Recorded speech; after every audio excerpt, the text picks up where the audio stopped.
Well, you guys enjoy your whatever that is. All right. Test. Test. Test. Test. Test.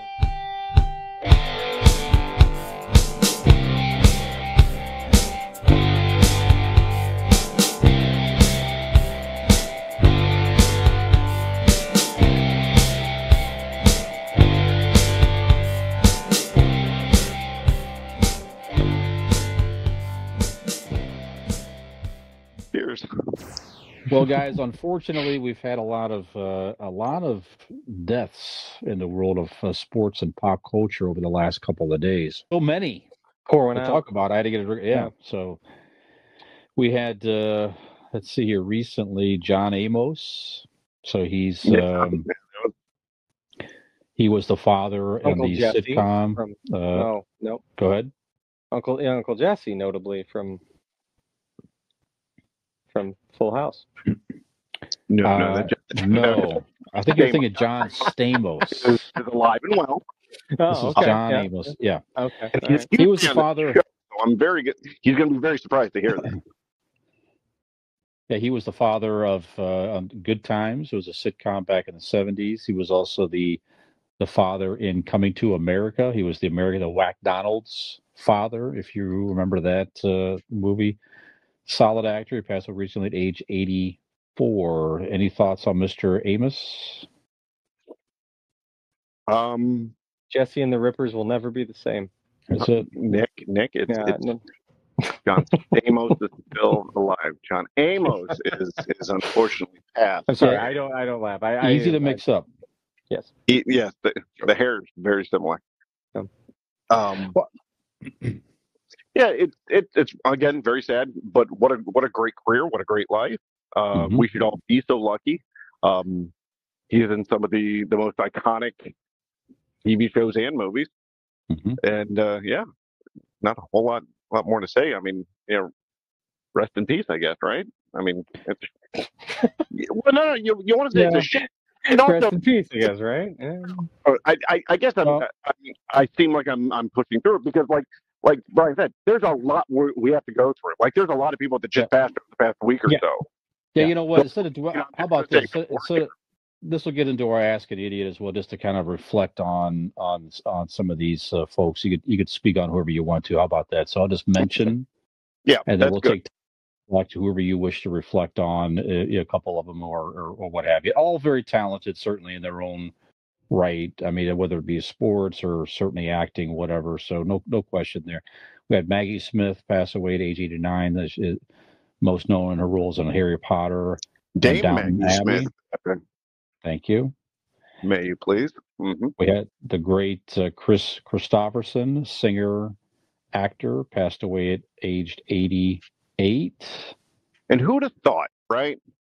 Out of all of them, Willie Nelson is the last one of those guys standing. Yeah, of the Highwaymen. Yep. Yeah, that's Johnny crazy. Cash, Waylon Jennings, Kris Kristofferson, and now, certainly Willie Nelson's still alive. Yeah. Let's see here. We had a very prominent actor on the soap opera Days of Our Lives, Drake Hodgson. I looked up. I was like, "Who is that?" So I pulled him up. I remember his face. The kid. Yeah. Because who did he play? Sisters and my mom. Yeah, you have to get the name John right. Black. Oh no shit! Yeah. That's I remember from. Oh man. My sister used to watch that, and I'm like, "Oh man, He was married to Marlena Evans for many years of my childhood. Yes. That was there you real go. Power couple in Salem. Yeah. That's exactly right. Yeah, Deidre Hall, the actress, was commenting on his death. He was age 70. Go ahead, Dean. What did you say? Yep. Who'd have thought that was the one we were all going to touch on? What? Yeah, I know who that one is. I didn't know the name offhand, but I'm like, oh yeah, I know John Black. Yep. He was the master, if I may. He was the master of smell the fart acting. When on Friends, when Joey was on Days of Our Lives, and you talk about somebody, doing the smell the fart acting, we would, and this is no discredit to the man's work, but he was an incredible soap opera actor. He really was, and he was on Days of Our Lives for many years. My mom was a big fan. I watched it with her a lot. But he would have these long dramatic pauses, and he would look to the side and like his eyes would kind of squint. I could still see and we would always be like, "Oh, he's doing the smell the farts. He's smelling the farts. Oh, someone let a good one go," because he'd always, But he was truly masterful at the smell the fart acting. Very good. Just like Dean's comedy. That's right. Yeah, very similar. And it sounds like farts too. NBA basketball Hall of Famer Dikembe Mutombo passed away. Brain cancer, poor man. 58. Yeah. You want to talk about one of the all-time greats, one of the all-time great big men of the NBA? Man, that's very sad. Yep. Yeah, he was just a legend, fucking absolutely legendary. Yep. He had passed, actually, he's from the Congo. He'd passed the same day that a lot of NBA media days were going on. Mm-hmm. And, I'm a Raptors fan, so I was listening to all like the Raptors media day stuff. And, our president, Masai Ujiri, is known for, he has this Giants of Africa thing that he does. And he goes over to Africa where he's from and, puts on these basketball clinics and stuff like that. And was very close to Mutombo. And he got real choked up talking about him and had a lot of cool stories about him and stuff. He said one of the things he always remembered about Mutombo was after he had just gotten promoted to president with the Toronto Raptors, he had gotten on a plane and Masai was wearing his, just sweats and stuff like that. And Dikembe came up to him and he was like, "You just got promoted, right?" And he was like, "Yeah." And he's like, thinking he was going to give him a congratulations. And he goes, "You should really start to dress like it." He's like, "Why are you wearing sweats?" He was just, so always an ambassador of the game. You know what I mean? And was always just, what pride he took in being an ambassador of the NBA and where he came from and all that stuff. Just in everything you hear about him, just truly embodied a gentle giant, just an incredible guy, big heart, fantastic human being, all the wonderful things he did for charity and humanitarianism. He was just fantastic. So. Yeah, it's a very nice quote from his son, Ryan Mutombo. He said, "My dad is my hero because he simply cared. He remains the purest heart I've ever known." Beautifully very nice. Said. Yes, yeah. Absolutely. Gen X Brian here from the Convincing Idiots podcast. If you're enjoying our show, tell a friend. And if you're not, well, tell two enemies.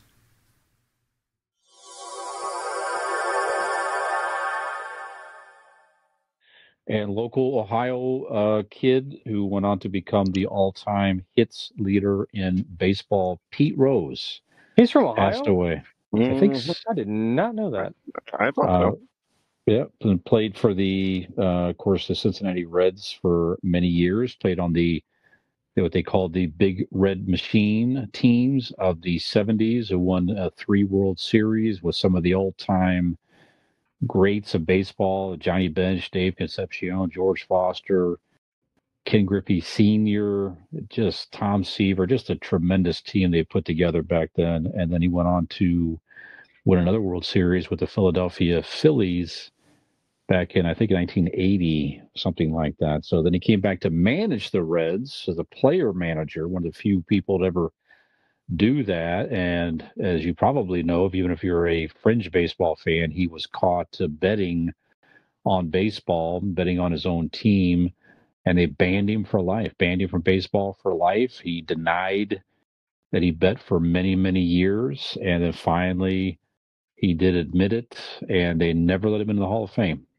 to this day. So we'll talk about that here in a second. Doing a callback to another thing that we talked about, he is in fact in the WWE Hall of Fame. Really? That's how I know Pete Rose, getting tombstone in the chicken costume.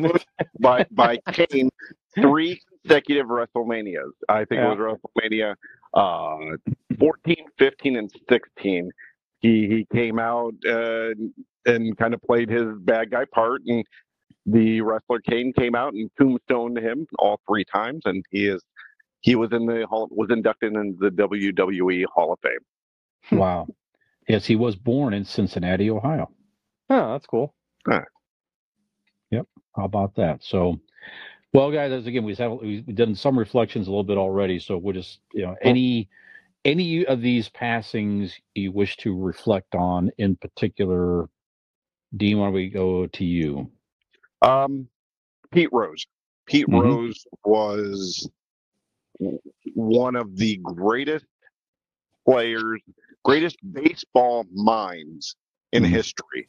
Not just, there is a video out there of him, I think he's talking to Frank Thomas and maybe Ken Griffey Jr. I can't remember who the third guy was in that conversation, but it was him just going over baseball fundamentals. And and you couldn't get a better clinic than these two, masters and Hall of Famers themselves listening and just getting a clinic from the hitting champion himself. It's what he knew about baseball. It is a shame the black mark on his career because of betting. And I'm sure he has said, and it did say that how much he regretted it and how unfortunate it was. But I'm torn on the Hall of Fame thing. He admitted he did it. You bet against your team that you're coaching. Yeah, I'm sorry. He didn't do that. He didn't admit it? No. He bet on his team is what he claimed. He never bet for his own team to lose. Okay. Yeah, somebody had said that just recently that he admitted to betting against his team. Okay, well that I'm not aware of, so that could happen. Then I thought it was not. Anyways, go ahead. That's a big difference right there. That is a big difference. It is a big difference. If he bet on his team, I think the guy should be in the Hall of Fame. Yes, sure. I know you shouldn't be betting. Gambling as a player or a coach goes back to the Black Sox scandal back in the early 1900s. It's just wrong, and he shouldn't be in the Hall of Fame in general for that. But it's Pete Rose. I mean, what he did as a player on the field is just unmatched. So that's what what I've just heard, and I'm not fully. I always thought Pete Rose, when the gambling scandal happened while he was playing, I was not aware that was after his playing days. So I don't understand, why he was a player manager. He was a player manager. Oh, okay.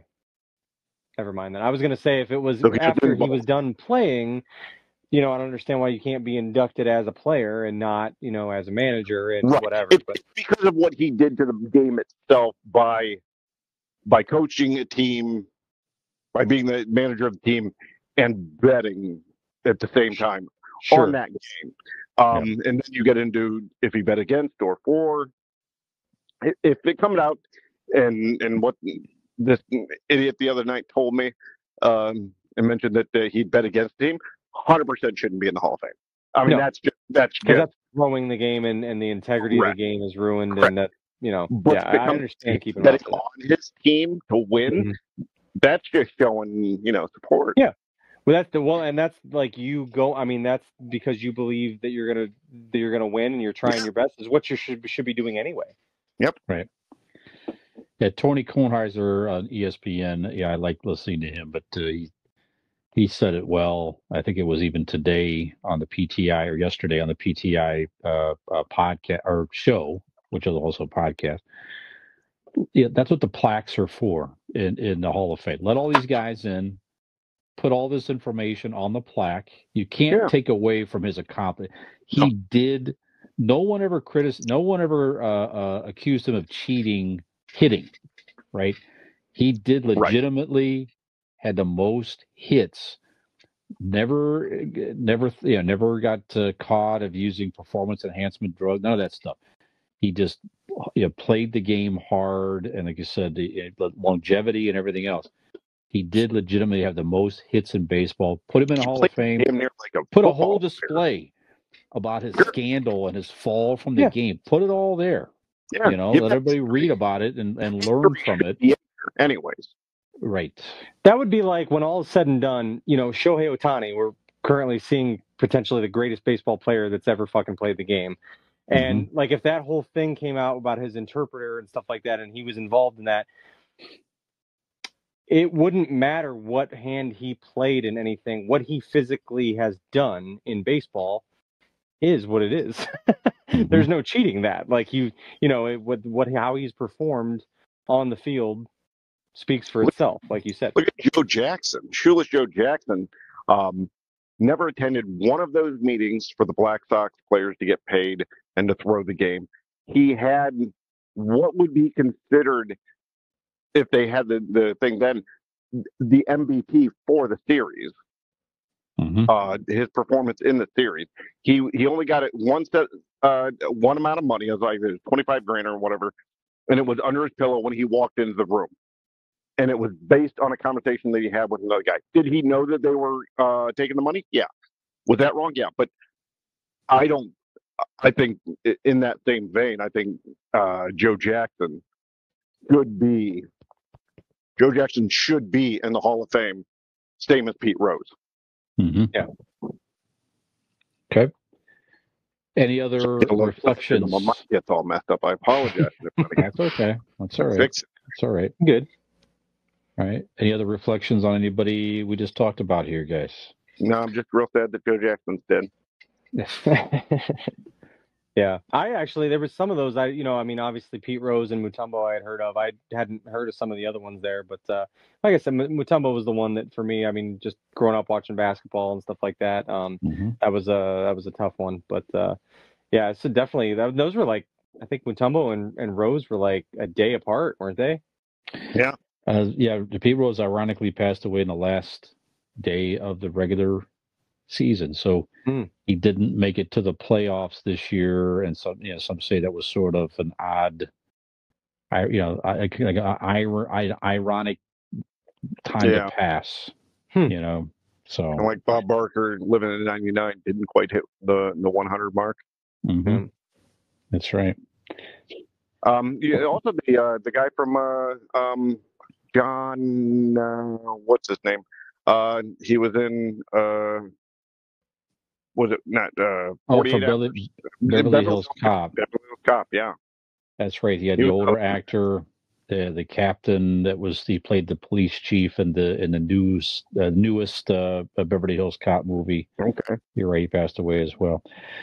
Yeah, Kris Kristofferson too, guys. He was another one that just there weren't a whole lot of singers who had any type of prominence in movies necessarily. There are definitely some, no question about it, but he did fairly well in some pretty big movies in his time here. So I knew of him early on as a child as an actor, and then I learned that he was a singer. So yeah, everything I knew as a little kid was of an actor.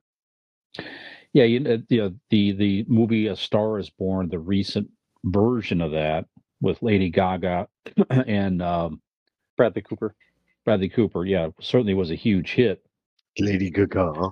But he was in one, A Star Is Born, with Barbra Streisand in the '70s, which was a huge hit in itself. So. And he was just a cool dude. Like, whether it be music or any film that he was in, but just looking at him with that, I mean, he had some of the coolest fucking hair, give me the hair and the beard. He just was, to me, even as a kid, you just look at him like that. That is what fucking cool looks like. He is on the Sam Elliott level of cool to me. Yeah. Yeah, absolutely. And if some may know him in the Blade movies, so he played, what was the guy's name? It was Blade. Something like that, right? What's that? Was he his mentor? Was he Blade's mentor or something along those lines? Yeah. Was it Whistler or something like that? I can't seem to find it right now. We'll look that up here. But he was great in those movies. The first. What's that? Nick was known as the Pissler, wasn't he? The Pissler. Right. Yeah. The Rizzler. Oh, my bad. I got getting mixed up. I'm sorry. Boy, is my face red. No, but certainly he was a big part, big supporting role in those movies. And as we've talked before on this show and otherwise, that those Blade movies were really the first huge Marvel movie hits back in their time. So if those movies wouldn't have hit, then we may not see the Marvel universe as it is. So certainly Wesley Snipes and Kris Kristofferson were key stars in those movies. So one could argue that Kris Kristofferson helped build help launch, if you will, the Marvel universe from his role in those Blade movies. Look at the timeline. If you didn't have Kris Kristofferson, there would be no Agatha all along. That's right. That's right. Mind blown. You're welcome. Yep. Any other reflections here, gentlemen? I don't think so. Not for me. All right, well, gentlemen, it's a good discussion this evening. We certainly, rest in peace to all the prominent figures that passed away. So, guys, we've had some, other segments ran a little bit long tonight, and we're not going to get into our main topic this evening, but that's okay. Because we're a bunch of long-winded bitches. That's right. That's all right. So we're going to give you a gift this evening. Yeah. Our gift to you this evening is that we're gonna end a little not that much shorter, but we're gonna wind down here and save our main topic for a future episode. Right. So, Nick, yes, do you mind taking us out, please, sir? I don't mind. Give it to us. I can tell you where to find us.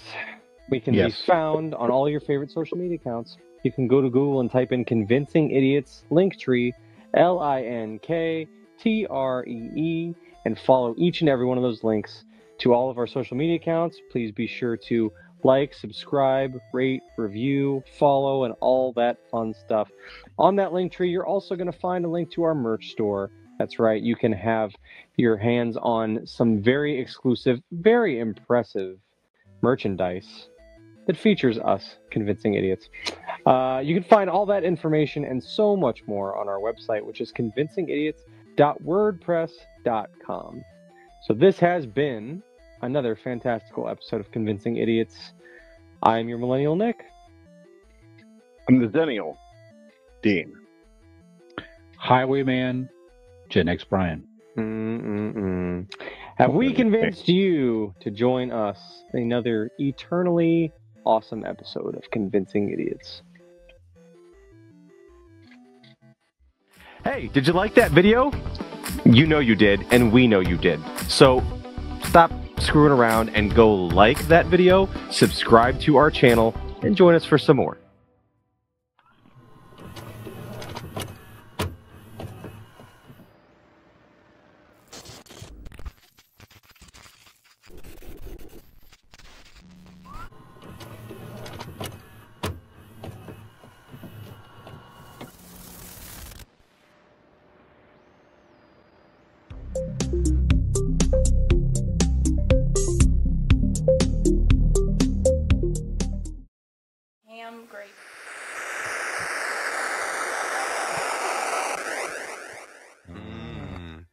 This week on Convincing Idiots, you've come to the right place, ladies and gentlemen. We talk about the Vince McMahon doc today. We get into how our feelings are about it, what it looks like coming out of it, and we also talk about Pink Floyd. Pink Floyd has sold their catalog of music. For how much? Well, we're going to take a guess on that. And then we actually get into a lot of people dying.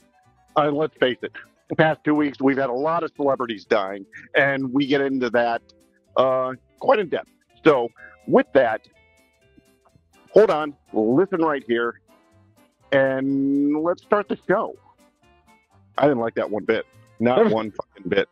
Not one. Boy, you were dragging that fucking body bag across the fucking finish line. It was like, I don't know why I found it so funny, but you were like, the Mr. McMahon doc, like, we thought about it, like, what it looks like coming out of it. And I was like, what the fuck is that? That's where the fucking wheels fell off. I'm like, God damn it, what am I even saying at this point? Like, what? What does what look like? Coming out of what? I don't know. I don't know. I have no fucking clue what that means. Christ. I don't want that. Click. Skip. Next podcast. Fuck it. I don't want whatever this is. We ingest the Mr. McMahon documentary. We a lot of it. And see what comes out of us. That's right. That's right. It's a three-way conversation. We're going to human centipede this whole fucking... I feel like the three-man human centipede would have also been a great fucking name for this podcast.